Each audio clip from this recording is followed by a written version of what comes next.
Good morning, Yuma. This is attorney Adam Hansen, co-host of Life, Death, and the Law. For this week's episode, we wanted to take a minute and release a director's cut of stories that didn't make the first cut. The following clip is from our episode with Dr. Brown. So I've been there, I'm going on my 28th year at Corona Optique. Okay. And there are 5 employees that have been there longer than me. Really? And so the system that's been there and the team that's in place, and we have another 5 probably that are over 20 years. So that type of teamwork and feedback from each part of the team is what's contributed to streamlining and making things a little more efficient. It's hard to control everything. Yeah, it is. But I'll tell you that when we're looking at implementing a different step or even the furniture that we're choosing for a waiting room, my wife, Adam, his wife, they contribute to, okay, how's this going to look? Because we need an outsider's point of view. We live in it. We got this tunnel vision. Yeah. Every single time she brings up, well, Corona Optique does it this way. That's a great compliment. And if my staff, I'm sure all my staff's going to be listening to this podcast. I'm sure they better. and I'll make sure that you put that in a little clip for them. I'd appreciate that. Yeah, no, unfortunately I have nothing to do with the decor. Otherwise it would have the same worse tunnel vision than you can imagine. So. Yeah. They don't even let me pick my own glasses. I've tried that a few times, and they smile kindly and then say, "How about these?" Oh, okay. So, yeah. The big ones, the big 80s. You know, it's been so long. Your oldest son used to rock those. He might still do it. My kids do. Yeah, my kids have some different those flavors. Those are back in style, I guess, now. But I do. If you ever want to see the glasses from the 80s, I have a few of them in my office that I wore at Woodard and Akofa. Nice. Well, I did look up Neuralink. Yeah. I was curious what you were going to say about that. Here's what AI says about it. It says Neuralink is a neurotechnology company that develops brain-computer interfaces, or BCIs, to help people with paralysis and other medical needs, including blindness. Yeah. So they have developed, so the technology they've used is they have scanned the brain long enough to be able to read your thoughts. Yikes. And so by hooking this up, you think move cursor to the right and you operate the computer. So they have been able to map what you're thinking, and it's able to direct things that you can't physically. So it's amazing for people that have quadriplegic. And that's the case study. The very first patient from Yuma he's a quadriplegic from about the shoulders down, and an avid gamer, very good at it. Yep. It's crazy to watch him. Yeah, he just sits there, looks at the computer, and it's playing games and doing all sorts of stuff. From he can do his whatever he thoughts. wants. Well, how does it help with vision loss? Not yet. Oh. But think of the reverse. Okay. If they know what you're thinking, how long is it going to be before they can influence what you're thinking? Yeah. So they hook up a camera and they learn to feed that to the part of your brain that interprets vision. Okay. So people have talked about eye transplants. I don't think your eyes are going to be transplanted. I think they're going to learn how to feed the information in that they're already reading on the way out. Interesting. So, and this is an Elon Musk company. How much time does this guy have? It's just, does he sleep? I don't know, but back on the thought of eye transplants and this type of technology, they do have an implant that they have put in the retina, in the very back part of the eye, that is interpreting and sending it to the brain. It sees, from what I understand, and I didn't look this up before I left, it sees shapes. I don't know if it sees colors, but it helps people that are completely blind be able to navigate. Wow. I believe. So the fact that you've got this thing working fully on the outside, it's going to be interesting. I think that's going to be the fastest way for complete blindness to recover. That's amazing. So now I'm going to go to the opposite. What is something that is kind of a dread that you either experienced in your career? It could be a one-time deal or a daily grind type issue that you wish you could avoid. I guess the one-time issue or such is just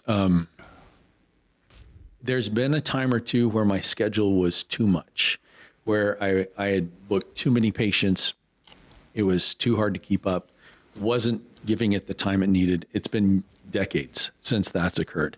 And it was a learning process early on. And so that would have been the only thing that, I mean, it's always a sad moment to be talking with someone who's starting to lose their vision and I can't help. But in the same vein, you're helping them make it through that time as well. So really, and so you talk about being regimented. When I don't have a well-regimented schedule, then it's not fun. Otherwise, that's what stresses you out more than anything. For sure. To know that there's 3 patients waiting and I'm 45 minutes behind, that's almost untenable. You mentioned your personality before, like it aligns with what you're doing on a daily basis. So would you consider yourself, I don't even know if this is the right term, but OCD? You know, you like things. So I know OCD people, and I definitely don't fit the. I don't even know what the diagnosis, the medical diagnosis, I don't know what that is. Yeah, we all kind of seem like we diagnose each other. Oh, you're OCD because you're more clean. You throw that around. Well, either being clean or it's regimented kind of. And I think really one of the, and obviously this isn't my field of expertise, but I think that one of the indications of OCD is when your regiment rules you and not, and it gets in the way of you doing daily activities. It's an impediment. And so I know people. I mean, you've seen it in the movies. What's the one with Helen Hunt and Nick? As Good as It Gets. Yes. As Good as It Gets. Jack Nicholson. Nicholson. And so that's when when you can't get out the door because you're going through your routines, when you can't have a relationship because your routines are more, that's OCD. Okay. And can I be meticulous at times? Sure. And I think the older I get, the less that's a thing. But I like order. So what do you, typically a common topic that we like to bring up is for the Gen Zers out there. Okay. Because I've personally seen a difficulty with them adapting to a career path that takes a lot of concentration and a lot of sacrifice because the instant gratification that's been presented to them through our society over time, especially social media. And so what advice would you have for somebody that wants to get into their dream career or even a career that's just highly satisfying like you seem to have attained here? So I'll speak just to optometry. And that is the great thing about our profession is many times you can set your own schedule depending on your employer, but 2 days a week, 3 days a week, 4 days a week, you can find work. Sometimes the daily scheduling of patients is hard to negotiate with an employer, but oftentimes you can set your own schedules and have more flexibility in a profession where when I started, it was what it was. I mean, I've only taken a day and a half off for called off of work in 27 years. So. Well, I'm not trying to cater to the Gen Zers. I'm trying to tell them what is a hard dose of medicine that they need to take in order to achieve the level of success that you've seemed to have achieved. So I think the only thing that speaks to any generation is the school of hard knocks. There's nothing that I'm going to say that's going to make a difference in their life. My parents have been trying to tell me things for 50 years. I'm still not listening. I love my parents. Shout out to great parents. But life teaches you some tough stuff. And maybe some of the things that I find different or hard to adjust to may be healthy. I mean, not having an overcommitment to work and having more focus on life. Who's to say that's the wrong thing? So finding a way for us to work together and make it through. But you say, what can you say to them? Certain things we learn in life through pain and discomfort. And I think that there's some of that ahead. For getting bored is sometimes a necessity. I love. When's the last time we were bored? Right. You left me here for a few minutes. What did I do? Pulled out my phone, started playing some games. I haven't been bored in a while, so that's supposed to kill your creativity. Right. And going to school day in and day out for 8 years is boring at times and drudgery. I hated it. But if you had to do it again? Oh, I'd select this career again, and I would pay the price to be here. So, and I guess that's what I'm aiming at is it seems to be a real focus for the shortcut. And sometimes there just isn't a shortcut. And knowing that and just accepting that reality can be very helpful as opposed to spending all your time looking for the shortcut. An interesting side note to that is, as you were talking about rewarding professions, I think of some of my colleagues that I graduated with who hate optometry. Oh, really? Yeah. And so after 4 years of school, they got done and they said, man, if I knew what this was, I wouldn't have done it. Yeah. And so for those that grinded for 4 years, got themselves in debt to where they had to work to get out, I don't know. You know, sometimes you don't take the shortcut and you wish you did.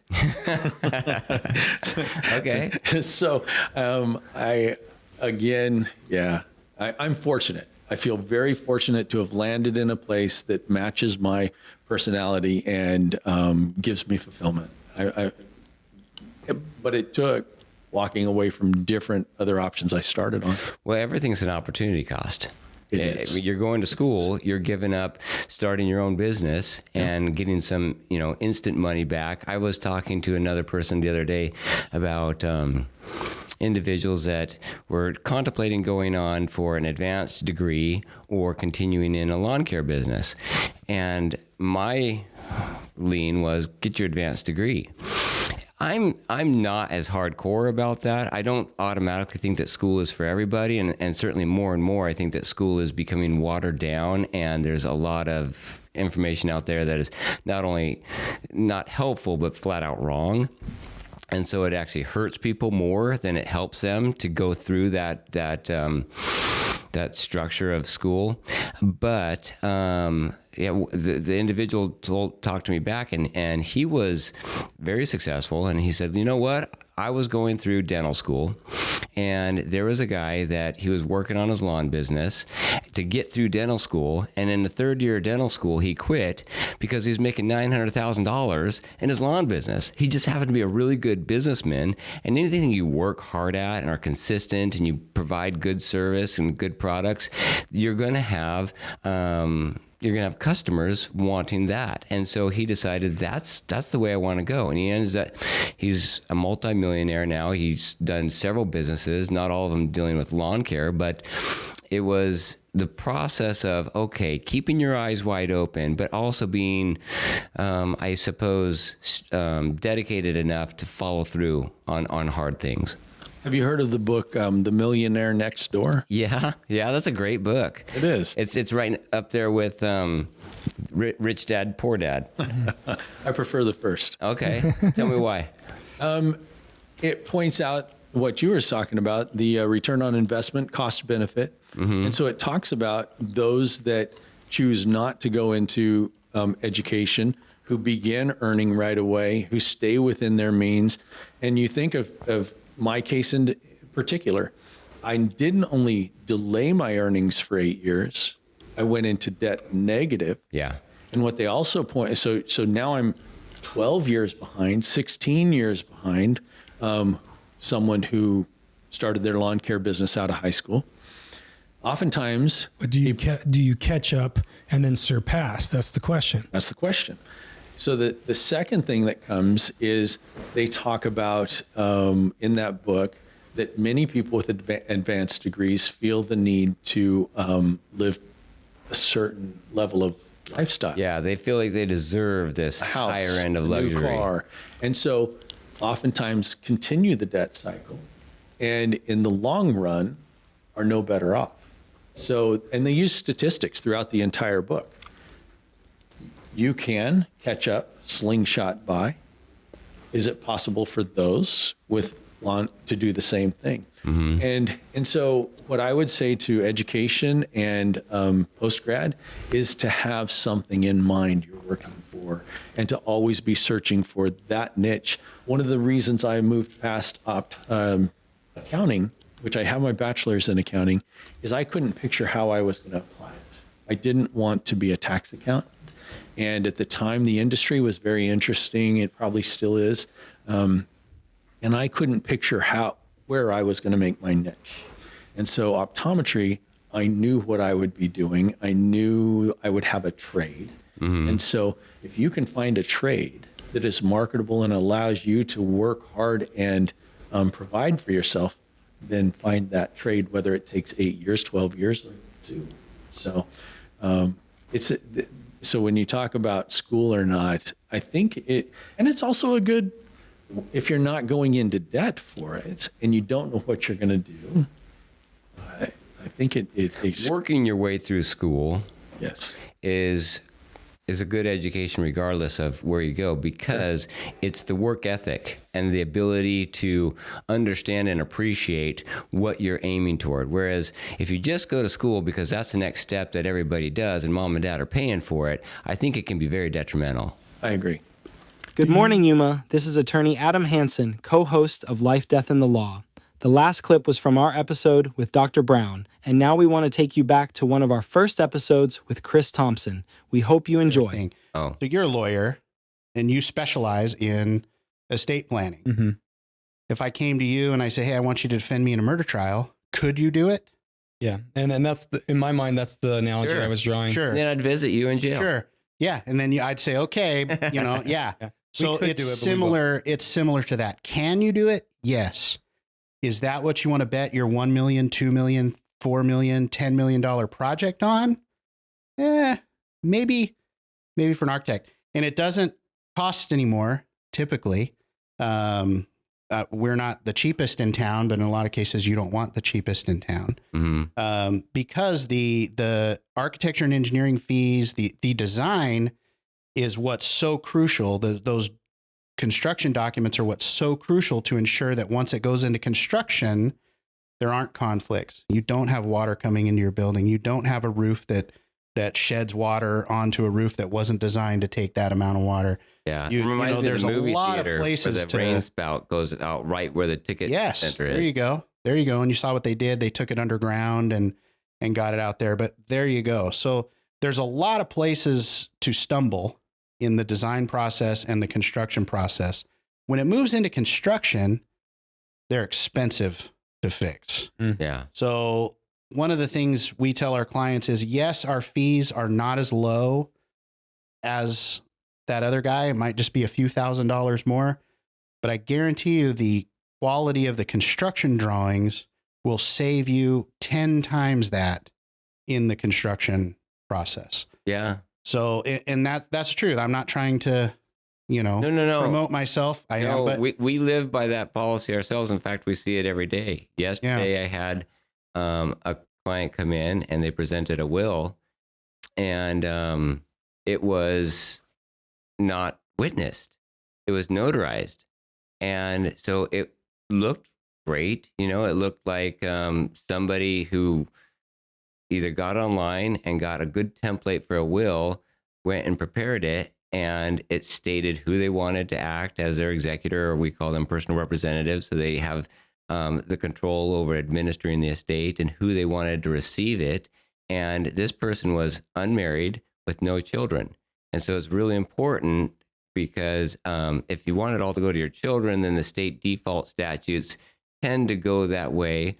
But if you have a blended family, or if you want it to go disproportionately to someone else, in this case, his life partner, then the will has to stand up. Otherwise, it's going to go to the next of kin. right. And in this case, we've yet to find out what's really going to happen. There's a potential we could find other witnesses, but it's going to be a whole lot of work right now. And he probably spent $400 on this will. Okay. And if he would have spent literally 10 times that, $4,000, 100 times that, $40,000. Which he never would. Yes. He would, his estate is probably around $400,000. If he would have spent $40,000 on it, he would be in a much better position than his family is being left in now, because we don't know who it's going to go to, but I'm fairly certain it's not going to go to the one he wants. And they'll likely lose what he thought he was saving in the will development, they'll Absolutely. lose significantly more than that in the probate. And that's only the money aspect, not to mention they've lost him and they're mourning, and now they're going to go through this stressful situation of Now it's a fight. court, potential being on the outs with the family, and loss of sleep at night, their health, all of that goes along with it. It's not just the money, right? It's how much do you value a good night's sleep? Right. So when you're going to do a will, you want to find an estate attorney. You don't want to go to a trial attorney to do your will, or to just an online service. It's true in everything. You get what you pay Right. for. So when you're looking to design a building, it would make sense to go to people that design buildings. All the time, sure. Yeah. And so that's not to say that civil engineers aren't able to do it. Yuma will show you they do it, you know. Is that the best? I'm going to tell you it's not. It's not the best. And the product tends to show for itself. Yeah. But there's a lot of that doesn't happen in a lot of places outside of Yuma. It's kind of a Yuma. Yuma is a land of opportunity because there is a lack of professionals. And with Correct. a lack of professionals, there's a lack of competition. Sure. And with that comes we have to settle for what we can find. When there's competition, it increases the quality, because now you're competing against, if you're not going to produce this quality, I'm going to go to this other guy that's going to do it. Where in That's if quality is important to you. If the only thing that's important to you is cost, that's a completely different. well, but competition reduces cost at the same Yes, time absolutely. of potentially increasing quality. Absolutely. So there's a balance in that. You don't need to go and pay 10, 12, 15% of your construction budget to hire an architect or engineering team. You know, so nationally there's pretty much an average of what that costs. Okay. So we can't go and just completely blow the doors off and charge somebody, you know, an outrageous fee. Why? I won't get the work. And I'm very much a believer in, I don't need to retire off of your project. So if I do a good job and I do it at a reasonable fee that you're happy with, you'll come to me for your next one. And then you'll come to me for your one after that. And I've been blessed to have a long list of return clients that keep me busy. Working with new clients is always exciting and fun. But there is you got to convince them that you're worth it. You have to convince them that you're worth it. And so we do a lot of things that are included in our fee that other firms might charge additional fees for. And we do that because we think they're important. They're critical to the project, like the 3D modeling and the rendering and all of that. Other firms, you might pay additional for that. It might not be in their basic fees. But it's going to give you assurance that if you're trusting me with $2 million of your budget, that you're getting $2 million worth of product. If you have to pay $10,000, $40,000, $100,000 to correct construction conflicts in the field because the drawings were slapped together for a cheap fee, you're going to remember that and you're not going to come back to me. So it's my responsibility to do it affordably, meet the budget, have as little construction. No drawings are perfect. So, and it's in our contract, actually, you can't expect perfection. But we can certainly, by doing a thorough experience process of delivering the drawings, we can certainly minimize construction conflicts, which is where the dollars really are. You know, to change out a beam, you know, you might be talking $10,000, $20,000, $30,000 if it didn't quite meet with the wall correctly, because we didn't develop that part of the design. We just said, throw a beam in and get this thing out the door. I don't have enough fee for it, blah, blah, blah. So, and unfortunately that happens. That happens in Yuma where we, there's some of our competitors kind of as attorneys, we're regulated by the state bar of Arizona. Where you practice, you've got a bar, and we call it a self-regulated profession.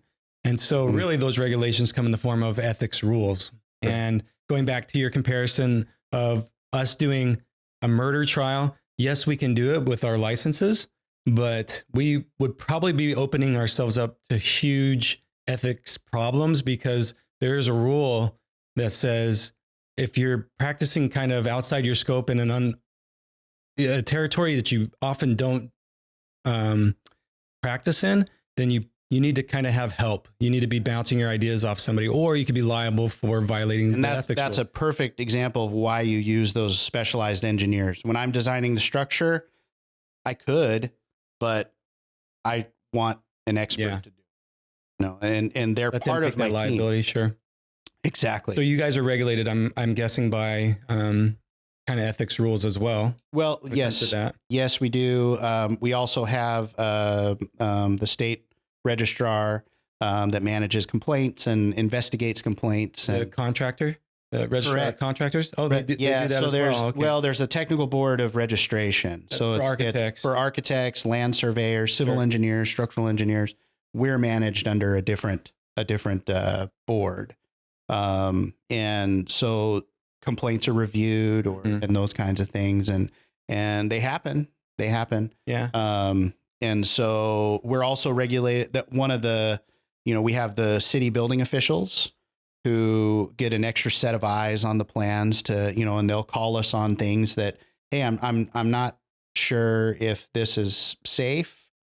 Can you provide some additional information? And then we dig into it, and maybe we have to make some adjustments. And so I appreciate their review. Good example is we did a project. We had a performance specification for a portion of the project, which means we don't detail it, we don't design it. The contractor hires a specialized engineer to design it and do that. That contractor turned those drawings into the city. The city did a spot check on some of the calculations and determined that this was in failure. Mm-hmm. So this structure would fail. Wow. And called that civil engineer practicing structural engineering into their office to say, you need to defend these numbers. And he had missed a wind load, and had that structure been built, and in this case, it was a fence, a tall fence, like a backstop for a baseball field. Had that been built the way it was designed, once the wind reached a certain level, that thing was coming down. And so you need those checks, you need those balances. And so it's important when you're designing a building that you have the right people doing it. Your dad was a banker growing up, but did you have any experience? You have a lot of friends that are in construction. And so did you have any experience growing up by chance before you went into architect? Because this is a common complaint that I hear. I have relatives. I have my wife's family is deep into the construction world here in Yuma. And so oftentimes as I would walk job sites, the common complaint is the architects don't know what they're doing. Right. They don't know the real, like when you're really here, or else they wouldn't design it like this. Sure. And there's probably a little bit of truth to that, but there doesn't have to be. We do quite a bit and spend quite a bit of time in drawing those details. And we actually, in order to get those right, we'll reach out to specific contractors. If we're trying to do a structural steel connection, we'll actually reach out to them and say, hey, this is what we're trying to accomplish. How do you think we should do that?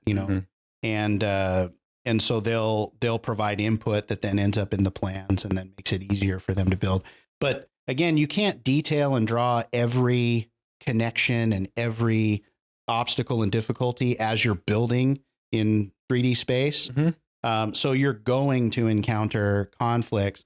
One of the things we do is once the drawing is out, the contractors are required to do shop drawings. And so the steel contractor will then kind of regurgitate back to us his understanding of how we think that structure is going to be built. And then in that, he'll make suggestions, modifications, discussions. That's good. So there's a place for that. By the time it hits the ground and it's being erected, that's not when you want to hear about well, shoot, now we can't get to the back of this bolt because it's covered up by this other plate. You want to, and so that's why we go through those checks and balances. So there's the architect's drawings, which include the structural engineer's drawings.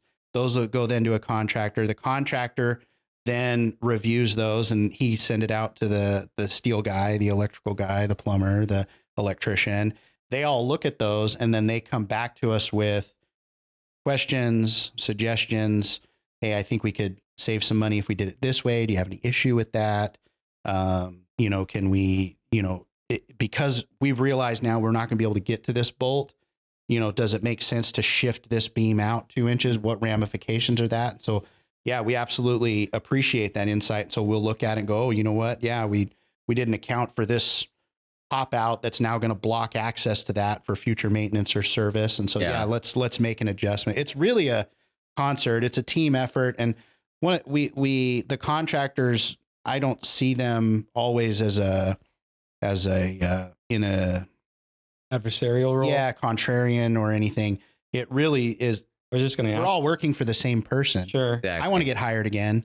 You, Joe contractor, want to get hired again. Yeah. So let's work together to. I wondered if there was happy. When you get a lot of lawyers together, there's egos, right? Oh, sure. So that's why we tend to not want to be together. Yeah. So is there funny because certain lawyers love being together because they just love slapping each other on the back, and other lawyers don't. Adam and I tend to be along the latter, we don't like to be around a whole bunch of other lawyers. We like to do what we do, and I welcome feedback on my contracts, especially on wills and trusts, because if they think there's going to be a problem, I want to examine that. But I found that people who either, I don't know, that feel offended if you bring something up, they maybe have a little less confidence, and so they jump directly into that defensive mode, and they think they've got to overcompensate and become defensive, whereas I really just want it to work, and I'm comfortable that I've done it enough times that if I'm missing something, please point it out to me. I know that I'm competent in general, but I'm also fallible, and I want to understand where those errors are so I can correct them. But I found that, yes, in large groups of attorneys, when we go to continuing education courses, people never want to speak out about what their concerns are in their practice because they never want to. You don't want to look like you don't know. Make it obvious that they don't know all the answers. And that is a huge weakness. I think, and that's what I was getting to. So I think that's maybe the general idea or sense that I get with professionals as a whole. If we're dealing with investment advisors and things, there's a certain professional level. I think that when you're at that level, there's just a lot of egos going on, and we don't really deal with. We're not in the drama.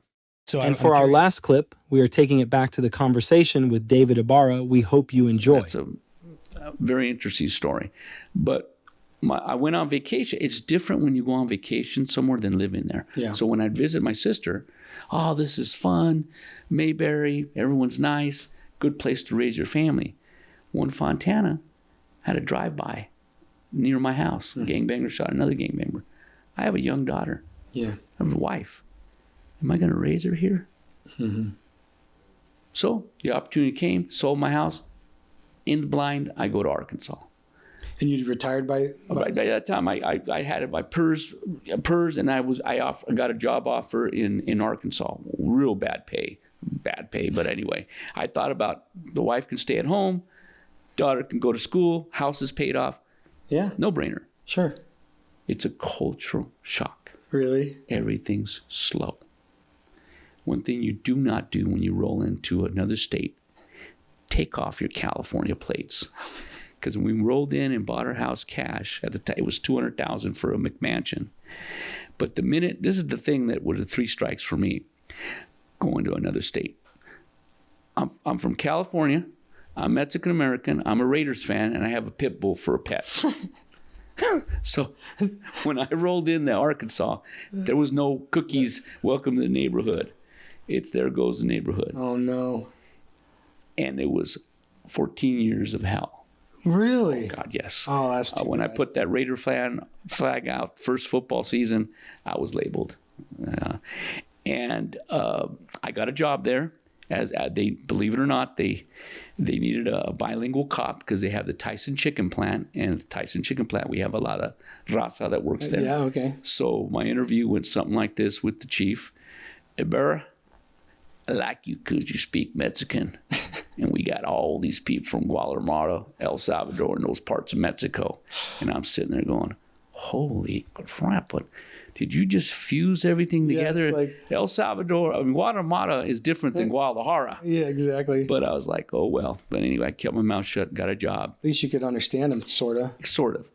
And after years and years, and then another thing my sister didn't tell me about is tornadoes. So you hear a siren. I call my sister. What do I do? She goes, get in the tub. Get mattresses and put mattress over Amy and Allie. Why? Because it's a tornado. Oh, no. Storms were horrible. Bugs the size of small children. Really? Their best Mexican food. We got Taco Bell. Oh, no.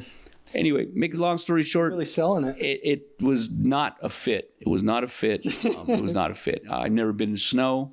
I don't know if you've ever. They have snow there? They have snow. Northwest Arkansas, they have snow. So black ice. I've never driven. Have you ever driven on black ice? I've driven in ice, never black ice. Black ice is horrible, and I didn't get the memo. So Yeah. anyway, I slipped on it going outside to get the paper. So I finally, out of a scene of the movie, our house gets hit by lightning. Adam, it gets hit. And I says, I really don't like it out here. I've been called every name. This is just not a good fit. And I told my wife, I go, it'd be nice to live in a place where the sun comes out every day. I never want to see tornadoes. I don't want to see snow. I want sun. Yeah. Do you know, Adam, when you Google Sunniest place in the U.S.? guess what comes up? I've heard this. Yuma. Yeah. Yuma. Yeah. So we're in Arkansas. I start bringing up YouTube videos of Yuma. One of the things I saw was Midnight at the Oasis. And I'm like, wow, look at this, look at this, look at this. And I go, and it's 360 days the sun comes out. Oh, it's hot as hell, but we're not going to ever have to worry about winter. Mm-hmm. March of 2020, Pandemic. right before pandemic, we went on the Expedia and got a flight from Arkansas to Dallas. And we got 2 flights here at our airport here in Yuma, Dallas and Phoenix. Mm-hmm. So we went Arkansas, Dallas, Phoenix. Correction, Yuma. We landed here in Yuma from Dallas. And it was in March of 2020. I got the room at Shiloh Inn. We stayed here for 3 weeks. Wow. We knew the minute we got on that plane that said Yuma, when I got on that plane with my wife, I said, look at the people on this plane, Amy. And you saw the people relaxed, tanned, T-shirts. I don't even know what algodones was, but I put a lot of algodones T-shirts. I go, wow, look at that, Baja California. Flip-flops, just relaxed. We land here in Yuma. When that plane opens up and we step on the tarmac, you got that desert air. I just go, God, this is great. We go down there. We'll never forget this guy named Josh. We rented a car. We rented a small Toyota. He says, is this your first time in Yuma? Yeah, welcome. He goes, I'm going to upgrade you to a Toyota 4Runner. That's sweet. He did. We go down Pacific. We look to our left. We saw a Walmart. We're good. So we went to Shiloh Inn. We stayed there. They got the biggest pool in Yuma, by the way. Oh, they do? Yes, they do. And we went and explored Yuma. We went to downtown. We went to Midnight at the Oasis. We went to Algodones. And we're just looking around. Everyone's nice. I'm at Target here at Palms. I talked to Lady Janet. I go, Janet, good place for retirement. He goes, well, I live here at Coyote Ranch. Go check it out. We go check it out. I meet a Vietnam vet. He's selling his house. Mm. How much do you want for it? Deal. Let me just get back to Arkansas and sell our house. Mm-hmm. We go back to Arkansas. We made our decision. We says, we're here, and we're not too far from Anaheim. We're not 3 hours. we just loved it. Fly back, put my house up for sale, and all the looky-loos, the neighbors that didn't like me, come out, and they saw the for sale sign. Are you selling your house? No, I just put this sign for the hell of it. Stupid. And we didn't like each other, so they go, where are you moving to? He goes, I got deported to Mexico. And to this day, I never told him where I was going. So we sold the house and got our U-Haul and moved here and been here ever since. That's awesome. And About 5 years ago. May 22nd, we arrived here in Yuma with our U-Haul truck and our 2 vehicles and Raider flag. But this time... There's a lot more Raider flags here. Yes, there is. But this time, remember, we didn't have California plates. We had Arkansas plates. So there were some people scratching their head, but we kept the low profile. Yeah. And I said, let's just be cool. And in the 5 years since yesterday, I've kept busy here in Yuma. Kept busy with my VFW. Oh, okay. I kept busy running for school board. Yes. Where I've been embraced. Mm-hmm. Yuma embraced my wife and I. We didn't know anybody here in town. Okay? In 14 years in Arkansas, we never had dinner at a person's house. Our neighbors, no. We just didn't. They didn't talk to us. We didn't talk. I'm going to go on the limb here, but they're very racial out there. That's what I'm going to say in Arkansas. It's very racial. And they see a Mexican guy married to a white woman. It's difficult. It was just... It's crazy to me. It's crazy, but that's the way it is. It was very hurtful being there in Arkansas. I never would go back there. Very, very hurtful. So here we get embraced where we have dinners with family. I never knew what a progressive dinner was. It was where you go to... Oh, you go with the... Yeah. My wife and I, what is this, Mm-hmm. We've been embraced here in my parish, being a volunteer at the parish, at the food bank. Our food pantry, I mean. And then I couldn't stay retired, so I got a job here at the middle school as a crossing guard. Oh, very cool. And I thought to myself, well, I directed traffic in downtown. How hard is it at 24th and Atondo? Oh, my God. Oh, man. Yeah. I almost got hit 3 times. Yeah. So I got back in the workforce and worked here and actually made it all the way to, I got a job offer for custodian. I says, I've done everything else. Why not? Over at Otondo? At Castle Dome Middle School. That's where my kids go. Yeah, Mr. Gettings. Nice boss. Principal Gettings. Yes, good. So, and now I get to go to their graduation ceremony as a board member. Very cool. Myself, Mr. Ponder, who's going to be the new superintendent. Very cool. So that's where life, what's Yuma done for us? We have a saying, I have a saying, you me gusta, is my saying about Yuma. It's embraced us. It's a beautiful community. And the people here and the Mexican food. In fact, right now I'm going to Stan's. Are you going to stand? I'm going to stand. So this is what Yuma's done for us. And we everything we need is in Yuma. When people say, you can go to Costco. No, I got everything I need here. Everything I got Sam's Club. I got everything I need here in Yuma. We just have so many beautiful things here. San Luis, for example, we take our dog to Dr. Sergio, where the veterinarian clinic's at. When you park your car at McDonald's in San Luis, cross over, they pick you up. And they take care of you. Yeah, it's a veterinarian. Cool. It's pretty good. It's called Centro de Veterinario on 5th Street in San Luis, in Dr. Sergio. They pick you up at the border. Wow. And with your dog. Take you there. Take you back. Shots are $40. Wow. Everything's a lot. They have a full 24-hour, 7 days a week service. Very cool. So we go to San Luis, and then while in San Luis, we go to Tortas de Efe. Their tortas are good. So I haven't had that. It's pretty good. But like I said, that's what, I'm sorry I was long-winded. This is all from memory. I'll be showing you pictures of these burn pits so you'll know what they look like. I want to see those. But that's why I sent you some of my stuff. And you did receive the pictures. I feel like we've barely even scratched the surface here.